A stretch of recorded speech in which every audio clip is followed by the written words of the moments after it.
Hello and welcome to the Arachnos podcast. I'm Laura Pałczynski and I'm joined today by Maria Garnett, who will be telling me about a cross-exchange visit that she's conducted for Arachnos. Cross-exchange visits are great opportunities to network and exchange knowledge and ideas between different projects or actors. So they might involve different thematic networks, combine them with operational groups, maybe linking advisors with end users, and so on and so forth. So it's quite a nice way to share that knowledge, and also a great way to share about some of the Arachnos outputs that we now have. So Maria, could you tell us a bit more about the cross-exchange visit and what topics you were covering in that? Yes, so thank you for having me on this podcast. So IFORM Organics Europe, formerly IFORM EU, we recently held a digital cross-exchange about the Organic Farm Knowledge online platform, which was set up by the two thematic networks OKNet Arable and OKNet EcoFeed, which are both organic knowledge networks. And as it is presented in the framework of Arachnos as a good example of an existing thematic network knowledge reservoir platform, for example, in the TN Explorer's Guide and in deliverable 4.1, the webinar provided the opportunity to discuss with the participants how we can further develop and improve the platform by adapting it to the needs of the end users themselves. So first we presented the platform and results from a recent user survey, and then we gave the participants the opportunity to share their views on the platform. And the goals were mainly to identify important and feasible aspects that should be improved to increase the use of the platform by making it both more useful and user-friendly. And the end goal or vision is to turn organic farm knowledge into a European reference hub for knowledge on organic farming. Okay, that's great. Thank you, Maria. So who was involved in the cross-exchange visit, and how did you encourage participants to take part? Yeah, so for the user survey, the respondents were end users, mainly organic farmers, researchers, and advisors, 71 in total, and the participants of the webinar itself, which were 24 in total, were partners of the Organic Farm Knowledge Platform, for example, Research Institute ICROFS, which is also Arachnos partner, and FIBEL in Switzerland, that were mainly involved in setting up the platform, but also partners who only recently joined, such as Bulgarian Organic Foundation Bioselena and Hungarian Organic Research Institute UMKI. And the other part of the participants were end users from different European countries.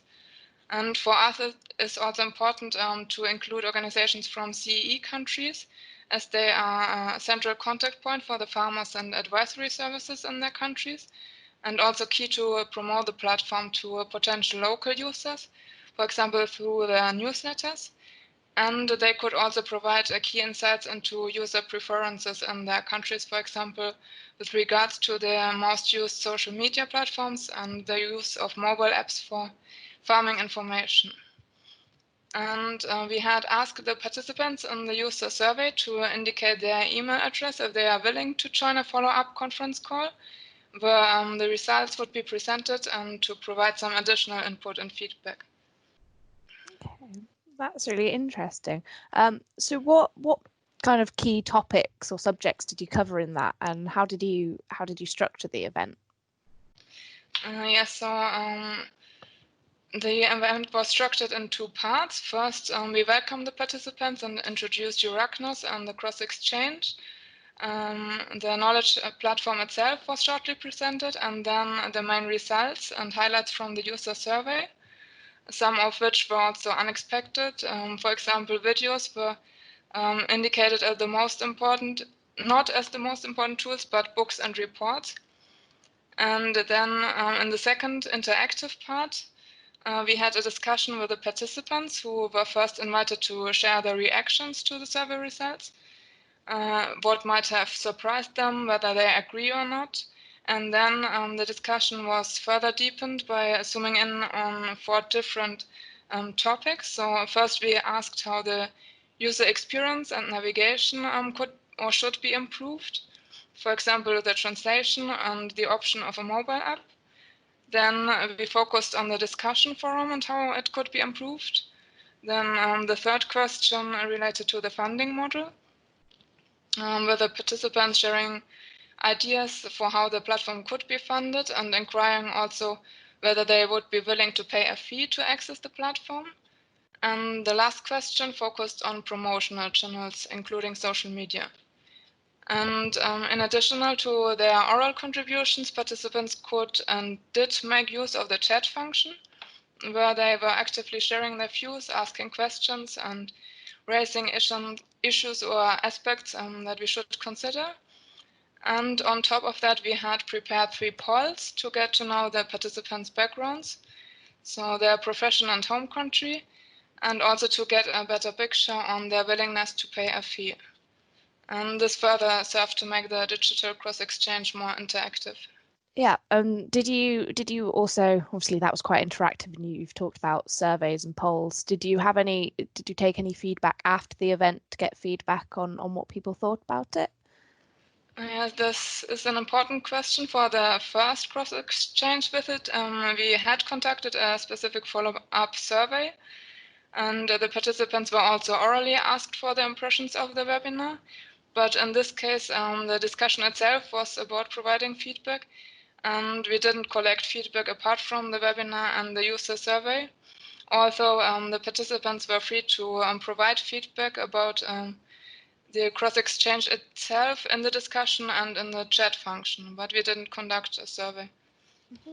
And did you feel that the participants received the event well? Was there lots of engagement in the discussions? Yes, I think the participants were very active and the discussion was very lively, and also the chat function was used very much. So I think the participants enjoyed also to actively engage and to share their views. Yeah, good. And that in itself is quite good feedback. Yes. So, yeah. So what do you think worked particularly well for your cross-exchange visit?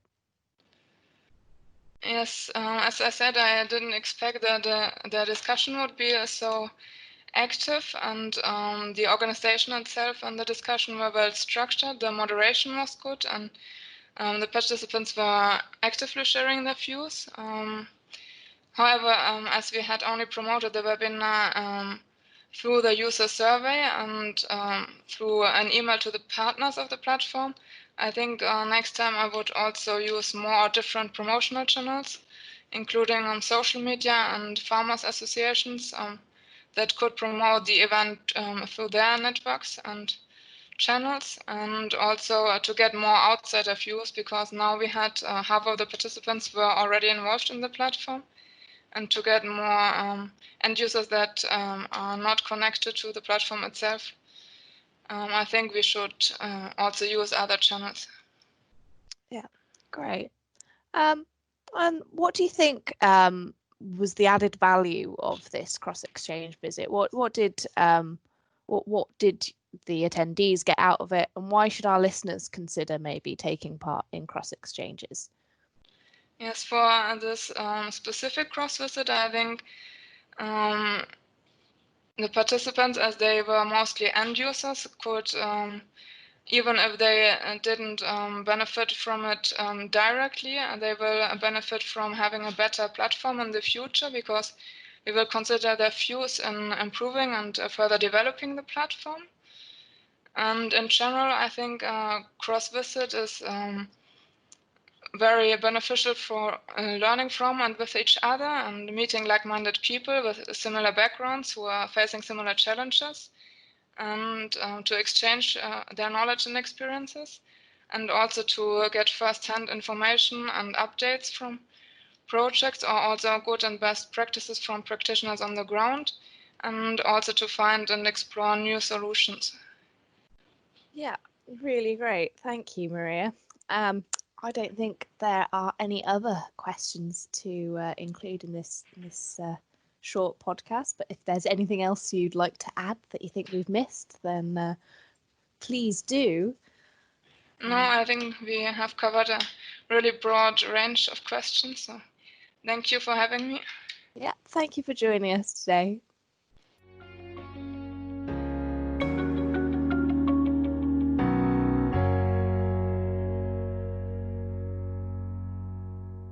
The Arachnus project has received funding from the European Union's Horizon 2020 Research and Innovation Programme under Grant Agreement number 817863. Royalty-free music from Ben Sound.